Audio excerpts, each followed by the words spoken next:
Lev Davidovitch Trotsky, en fait Bronstein, qui se fera appeler Trotsky, est né en Ukraine, dans une famille, d'un point de vue sociologique, facile à classer, d'un point de vue religieux, impossible. En principe, ceux qui ont entendu parler de Lev Davidovitch Bronstein, dit Trotsky, opinent à croire qu'il était juif. Eh bien non, pas dans la Russie tsariste. Certes, sa famille était juive, son père, sa mère, ses grands-parents de tous les côtés, etc. Mais il y avait quand même un point capital, c'est que les autorités ukrainiennes, celles du tsar, ne reconnaissaient pas la famille Bronstein comme juive. C'était une notion qui ne pouvait s'appliquer à son père, riche paysan, ni à sa mère. Pourquoi? Parce que tout simplement, les Bronstein faisaient partie d'une secte d'origine juive très répandue en Ukraine qui ne reconnaissait pas la synagogue. Il n'y avait pas de baptême officiel, il n'y avait pas de fréquentation de bâtiments religieux ou quoi que ce soit. En principe, ils vivaient plus ou moins dans la mouvance religieuse juive à domicile, si telle était leur volonté, ou pas du tout, dans le même cas. Les autorités tsaristes ne considéraient, eux, étant dirigés par un autocrate religieux, le tsar, que la religion, qu'elle fût orthodoxe ou catholique ou d'une église réformée, et elle était perplexe devant le cas des Karaïtes, c'était les gens parmi lesquels était né Léon Davidovitch Bronstein, Lev signifiant Léon, il avait plusieurs diminutifs, et en tant que Karaïte, il n'eut jamais, contrairement à ses dires dans sa propre biographie, à souffrir d'une quelconque forme d'antisémitisme ou de discrimination officielle, car il ne pouvait être considéré comme relevant d'une religion non reconnue par l'autocrate, puisqu'il était considéré comme n'en ayant pas. Point très important et qui jouera un rôle sensible dans toute sa carrière politique, du début à la fin de sa vie publique. Son père était donc un propriétaire de terre, et tout de suite, nous nous heurtons à un phénomène, puisque en principe, la propriété de la terre n'était pas permise aux juifs officiels. Comme il n'était pas reconnu comme juif, il pouvait, le plus librement du monde, acheter des terres. Il devait faire une fortune confortable au fur et à mesure des années, et en particulier, il se spécialisa, le père du futur Trotsky, dans l'exportation de blé ukrainien vers le Canada et les États-Unis d'Amérique. Donc, l'enfance de Léon Davidovitch Bronstein ne fut pas si malheureuse qu'il l'a donné à entendre dans sa bio personnelle, mais celle d'un garçonnet choyé qui finalement partit un beau jour à 16 ans pour Nikolaïev, une grande ville d'Ukraine, puisqu'il était né dans un petit village et y avait résidé jusqu'à ce moment, à Nikolaïev, quelques centaines de kilomètres plus loin. Là, très vite, il devait devenir un radical, un extrémiste. Est-ce que ce fut sous l'influence d'une certaine Alexandra Sokolovsky et de ses frères, très engagés déjà dans des mouvements socialisants, pour ne pas dire carrément marxisants? C'est fort possible. Ses relations avec cette Alexandra Sokolovsky furent tumultueuses, mais le pli qu'elle lui avait donné aboutit à ce que très vite, il commença à fréquenter des groupes et groupuscules teintés religieusement d'ailleurs, mais violemment hostiles au régime tsariste et proches des mouvements extrémistes de gauche. Il y avait toutes sortes de déviations religieuses dans la Russie de cette époque, et Trotsky ne devait jamais l'oublier, car il trouva dans toutes les occasions où ses amis lycéens puis étudiants se heurtèrent en Ukraine aux recherches policières, voire à la répression pure et simple, il trouva toujours un appui auprès des minorités sectaires religieuses, que connaissait beaucoup l'orthodoxie, la religion officielle de la Russie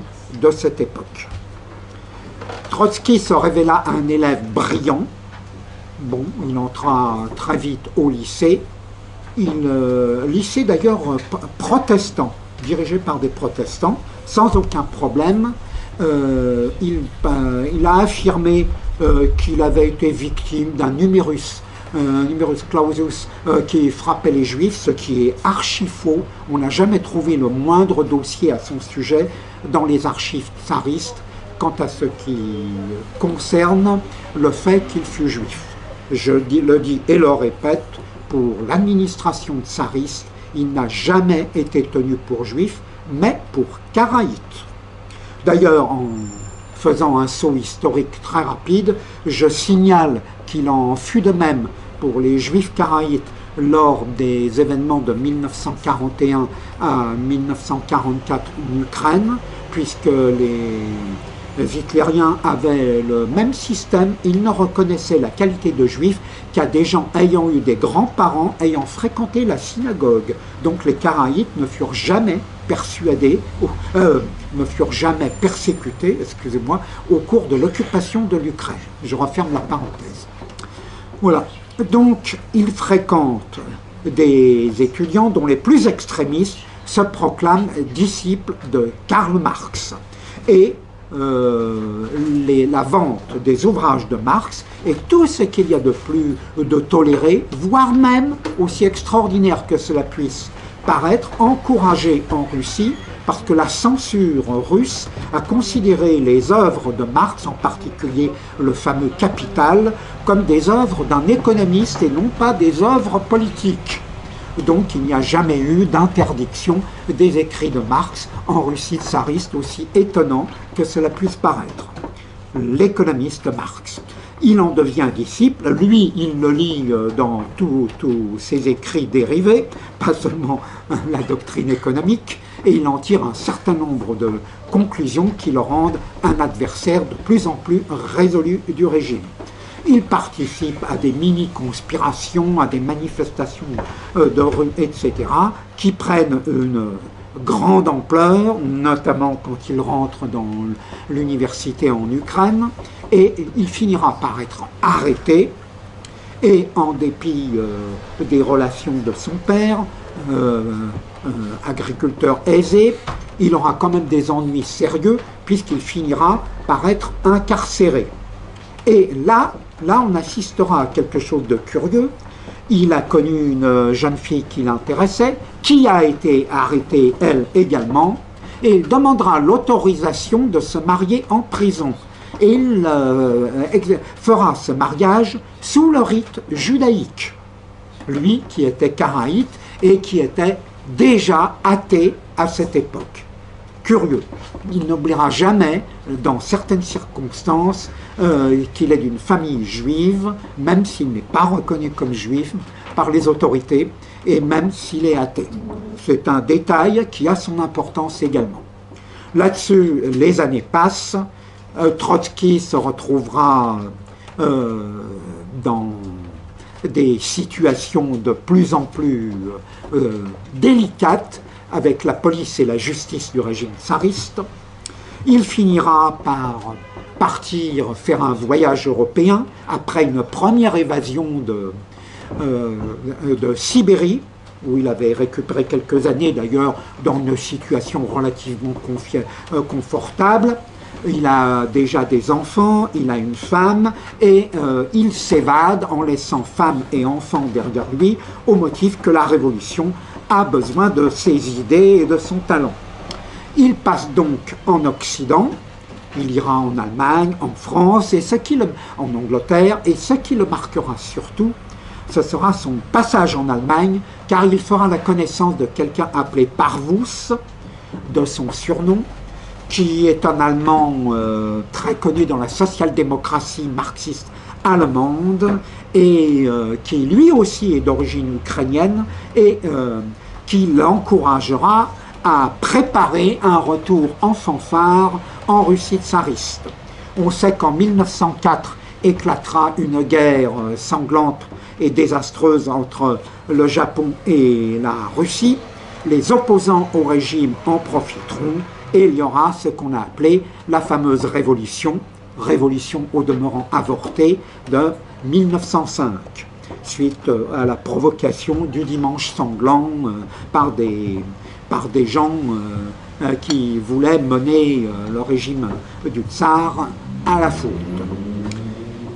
On verra donc à ce moment-là le grand retour de l'exilé volontaire, en quelque sorte, Trotsky, qui sera rejoint d'ailleurs par l'ukraino-allemand, naturalisé maintenant allemand grâce à la social-démocratie allemande, Parvus, et ils organiseront de grands événements à Saint-Pétersbourg.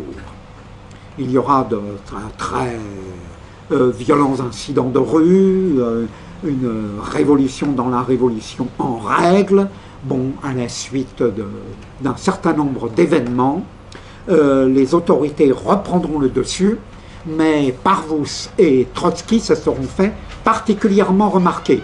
Ils seront arrêtés tous deux, traités d'ailleurs avec un très grand respect et avec toutes les libertés de circulation et de visite en prison. Néanmoins, ils seront déférés à la justice et passibles des plus lourdes peines.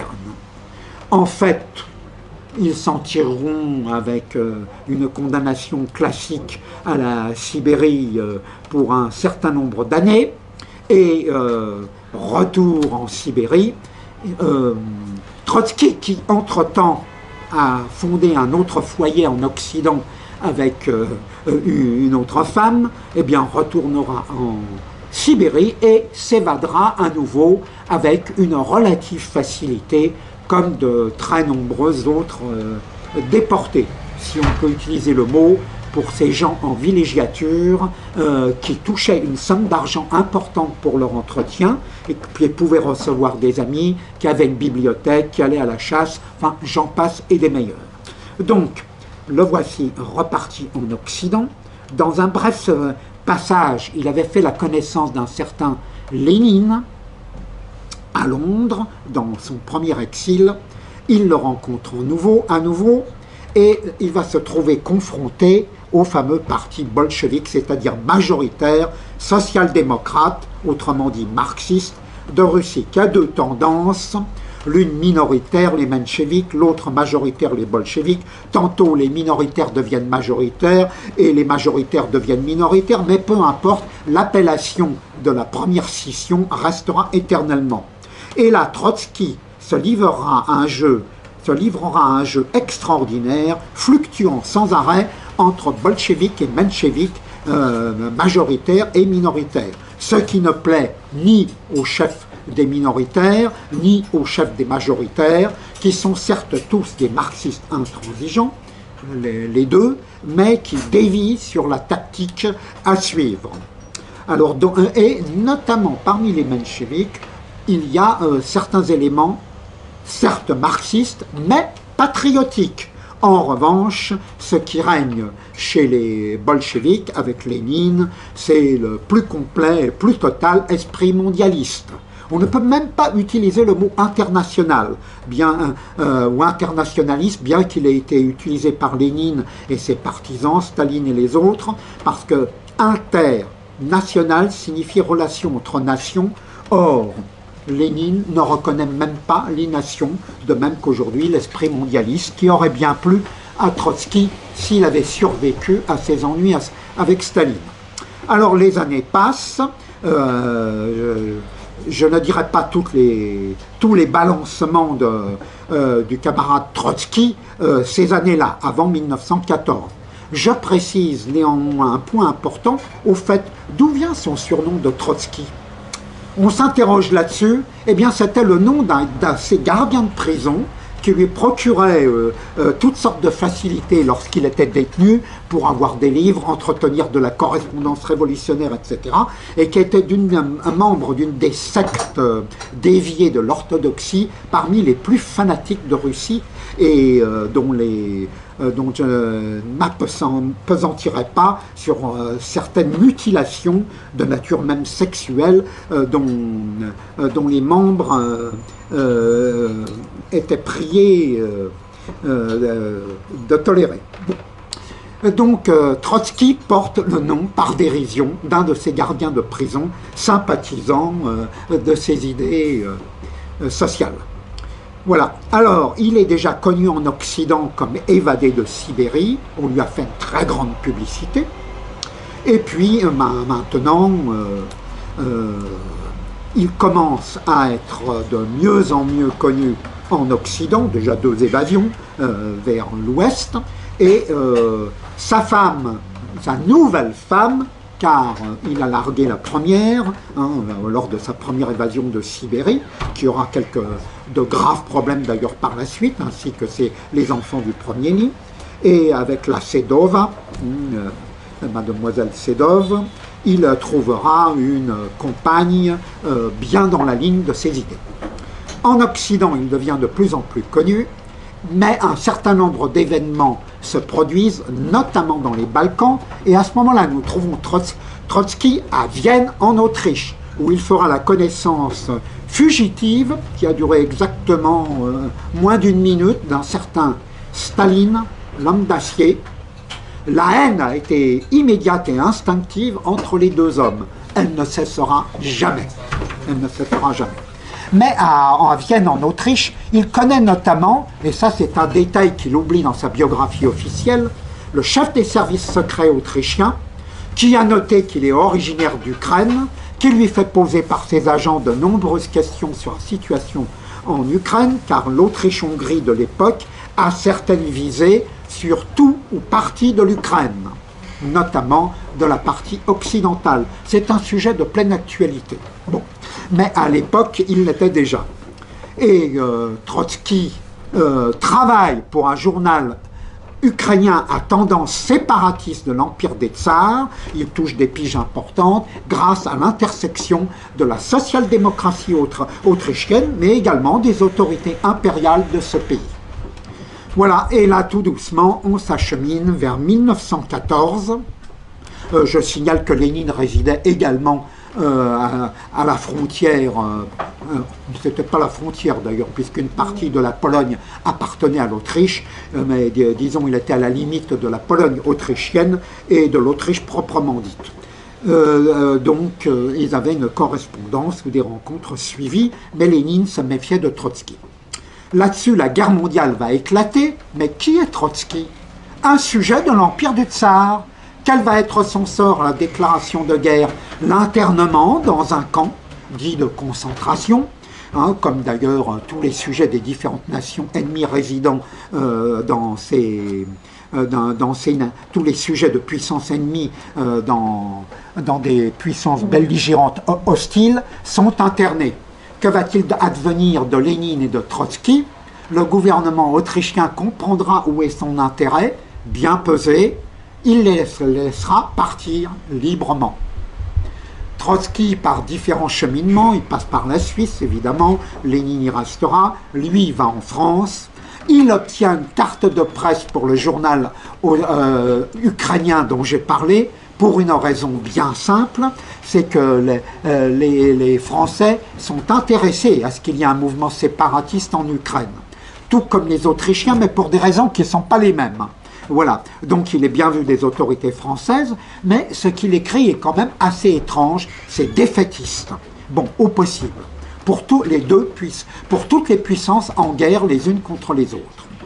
Là-dessus, il se fait un certain nombre de réunions en Suisse que Trotsky approuve, propageant le défaitisme au nom du mot d'ordre de Lénine: transformons la guerre impérialiste en guerre civile dans tous les pays. Notre ennemi, ce sont les officiers, ce sont les puissances dominantes dans tous les pays. Vive la guerre civile dans tous les pays. Bien, alors là-dessus, nous en arrivons à la fameuse année 1917. À ce moment-là, Trotsky rate le coche. Ça va jouer un rôle très important pour sa vie future, puisque lui n'est plus en France, parce que les autorités françaises ont fini à avoir des inquiétudes sérieuses sur ce qu'il pouvait bien faire en France. Donc il va finir par mettre l'océan entre lui et l'Europe en guerre. Il va aller au Canada, aux États-Unis d'Amérique, etc. Quand il va vouloir en retourner, lorsqu'arriveront les nouvelles de la Russie, révolution à Pétrograd, ex-Saint-Pétersbourg, etc., il aura toutes les peines du monde à se faire rapatrier, puisque les Américains veulent bien qu'il s'en aille, mais la Grande-Bretagne, puissance tutélaire au Canada, le fait interner un certain temps. Il fera intervenir des tas de personnalités des différentes puissances qui finiront par le faire relâcher. Il arrive avec des semaines et des semaines de retard sur les événements. Trotsky est le grand chef du mouvement bolchevique, Kerensky celui des sociodémocrates de gauche, etc. Alors il essaie, il a des grands talents oratoires, d'organiser des réunions pour son propre compte au Grand Cirque de Moscou, et il réunit un certain nombre de partisans, notamment parmi ses amis les Karaïtes d'Ukraine. Il y a de grands dirigeants du parti bolchevique qui sont des Karaïtes comme lui, c'est-à-dire des juifs non-juifs, si on peut dire, mais tout ceci le limite. Donc il comprend, lui qui était fâché avec les bolcheviks, qu'il faut se réconcilier par différents mouvements de raptation. Il se rallie à Lénine, qui a eu de sérieux problèmes avec lui, mais qui accepte quand même son ralliement. Nous arrivons à novembre 1917, c'est ce qu'on appelle la révolution d'octobre, 7 novembre 1917, selon le calendrier grégorien. Et donc, à ce moment-là, il y a le coup d'État militaire, faussement appelé révolution, des bolcheviks. En fait, le déroulement des événements est bizarre, étrange. On sent qu'il y a deux révolutions en une, pas une seule. C'est pour Lénine, ça, mais il y a des individus qui sont résolument hostiles aux idées de Lénine, qui participent au coup d'État, comme les anarchistes, comme certains éléments sociodémocrates qui n'aiment pas Lénine. Tout ça est bien étrange, et on s'aperçoit que Trotsky a joué un rôle particulier. Mais son retard de plusieurs semaines au printemps et à l'été 17 lui est fatal. Ce n'est pas lui qui va devenir le chef du nouveau gouvernement putschiste, c'est Lénine, et lui, il sort son épingle du jeu, il devient le ministre des Affaires étrangères, et il va devenir le commissaire à la guerre, commissaire du peuple. C'est à tort que les bolcheviks proclament les commissaires du peuple. Donc, les événements vont vite ensuite. Il y a d'abord la guerre avec l'Allemagne à régler. Trotsky ira à Brest-Litovsk, où avaient lieu déjà des pourparlers entamés par les bolcheviks, mais qui n'aboutissaient pas. Il se fera remplacer à un moment par un autre Karaïte ukrainien, Joffé. Ils auront d'un certain problème, ils amuseront le tapis en faisant des déclarations révolutionnaires. Finalement, les Allemands se fâchent et un beau jour, les hostilités reprennent, si on peut dire, puisque l'armée allemande avance sans aucune résistance militaire digne de ce nom vers Pétrograd, à la stupeur des bolcheviks, notamment la minorité qui croyait possible de mener la guerre civile et la guerre contre les Allemands en même temps. C'était le cas de Trotsky. Lénine était plus raisonnable, il avait bien compris que la désorganisation de l'armée tsariste par ses amis et lui-même devait avoir quand même des conséquences militaires. Donc Trotsky sera obligé de rectifier le tir, et lui qui voulait la guerre sans la guerre, mais c'est-à-dire faire la guerre quand même, contre les Allemands, contre les Blancs, etc., contre un peu tout le monde, bien, devra se calmer. il y aura des fluctuations diverses qui feront qu'il n'aura pas que des amis. Mais du commissaire aux affaires étrangères, il passe au commissaire aux armées, et là, il va faire merveille, parce qu'il a un mépris absolu de la vie humaine, que ce soit celle de ses amis ou de celle de ses ennemis, et il a un don du commandement. Il ne connaît pas vraiment d'amis. A-t-il eu vraiment des amis? D'ailleurs, j'ai prononcé le nom à côté d'un personnage secondaire. Je crois que j'ai tort. Il utilisera des gens, mais jamais, jamais on ne peut dire qu'il a eu de véritables amis, parce que lorsque le sang doit couler, il les sacrifie sans la moindre hésitation. Et d'ailleurs, il est à noter que lorsque certains communistes n'exécuteront pas, dans l'armée rouge, n'exécuteront pas ses ordres assez rapidement, ou pas vraiment dans la ligne qu'ils s'imaginaient, même si les fautes sont vénielles, il les fera exécuter sans la moindre pitié. Tiens, mais c'est très intéressant ça. On dit de Staline qu'il a fait exécuter en grande quantité, en quantité industrielle, des communistes pour régler des comptes dans le parti. Mais le premier à avoir fait exécuter en Russie soviétique des communistes, c'est en fait le camarade Trotsky. C'est à noter.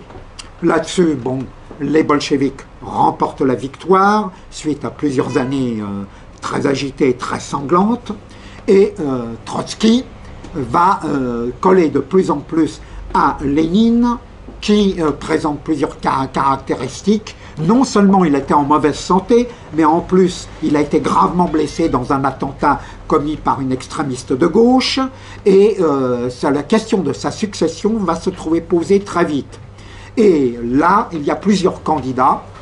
Trotsky jouera un rôle de bascule, comme d'ailleurs d'autres, entre les différents candidats, mais il y en a un dont il ne se méfie pas, parce qu'il considère que c'est un rustre, une espèce de bête féroce, un homme dénué de culture, dénué d'intelligence, un certain Joseph Djougashvili, un Géorgien, surnommé Staline.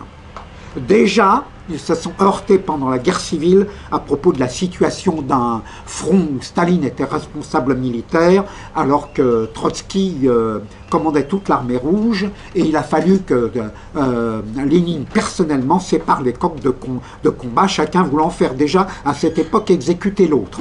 Situation un peu délicate. Donc, le combat pour la succession commence, il est marqué par des tas d'épisodes. Lénine aurait dit ci, il a écrit ça, etc. En fait, le seul écrit, le fameux testament politique de Lénine, émettait de sérieuses réserves sur les deux, ce qui ne devait pas manquer de plaire à d'autres candidats dans la coulisse. Il sera naturellement pas du tout en question au moment de la mort de Lénine, parce qu'à ce moment-là, le dilettante Trotsky, eh bien, arrivera à nouveau en retard.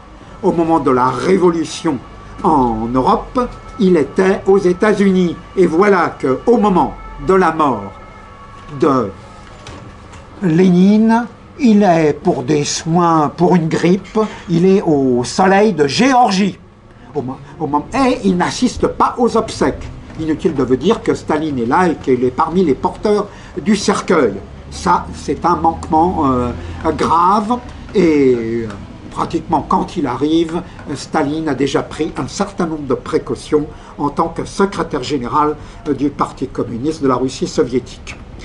Le combat durera beaucoup d'années, de 24, puisque Lénine est mort au début de 1924, de 24 à 27. En 27, le sort de Trotsky est réglé, le bras de fer pour la domination du pays et du parti est réglé, et le camarade Trotsky est d'abord exilé en Sibérie, d'ailleurs très confortablement, ne vous inquiétez pas pour lui, mais ensuite, comme il n'arrête pas des correspondances peu discrètes et de l'agitation du côté de Moscou, eh bien, il finira par être mis hors de Russie soviétique. Il sera exilé en Turquie, seul pays à l'accepter. Les pays occidentaux ne veulent pas de lui, en Amérique on ne veut pas de lui, seule la Turquie l'accepte dans la fameuse île aux Princes, avec toutes ses villas. Et de là, il va monter une internationale trotskiste contre la troisième internationale de l'internationale communiste de Staline. Ça entraînera évidemment la colère de Staline. Tout le travail de l'internationale de Staline, de Moscou, sera tourné contre l'élimination des trotskistes. Cela durera des années. Trotsky devra quitter la Turquie. Il finira par être accepté par exemple en France, par exemple dans un pays scandinave, etc. Mais la tension montera de plus en plus et finalement Staline, conscient que même dans la déportation de Sibérie, même dans les camps grillagés, même en prison, les trotskistes continuent l'agitation contre son régime, emploiera des moyens radicaux, il procédera à des attentats terroristes dans toute l'Europe, dans le monde entier contre les trotskistes. Et dans une guerre civile en règle, dans la guerre civile en Espagne, où le parti trotskisant, le POUM, sera anéanti par les staliniens, en plein milieu de la guerre civile entre les franquistes et les rouges. Voilà. Alors, Trotsky finira par devenir indésirable partout, et il trouvera un seul pays où il y a un gouvernement très à gauche pour l'accueillir, le Mexique. Et au Mexique s'achèvera sa carrière parce que enfin Staline en viendra à bout en le faisant assassiner en août 1940. Et en mot final, je signale à ce moment-là qu'il y avait eu peu de temps auparavant, fin 1939, le pacte germano-soviétique, et que Trotsky l'avait approuvé totalement contre les fascistes polonais, etc. La Russie soviétique avait eu bien raison de s'entendre avec le Troisième Reich d'Hitler. Par ailleurs, dernier point, Trotsky n'a jamais oublié le fait qu'il était originaire d'une certaine religion, même si ses parents ne la respectaient pas. Il a écrit en 1937 un article très clair dans une revue socialiste américaine disant qu'il fallait un foyer national juif en Palestine. À juste titre, les sionistes peuvent le reconnaître. Voilà. Alors il a disparu, il a eu de nombreux ancêtres, de nombreux successeurs, excusez-moi décidément. Il a eu de nombreux successeurs, y compris en France, qui existent toujours dans le monde entier, mais ceci est une autre histoire. Tragédie, la vie de Trotsky? Non. Un amateur contre un professionnel, Trotsky contre Staline, l'amateur, tout aussi sanglant que son opposant, devait succomber.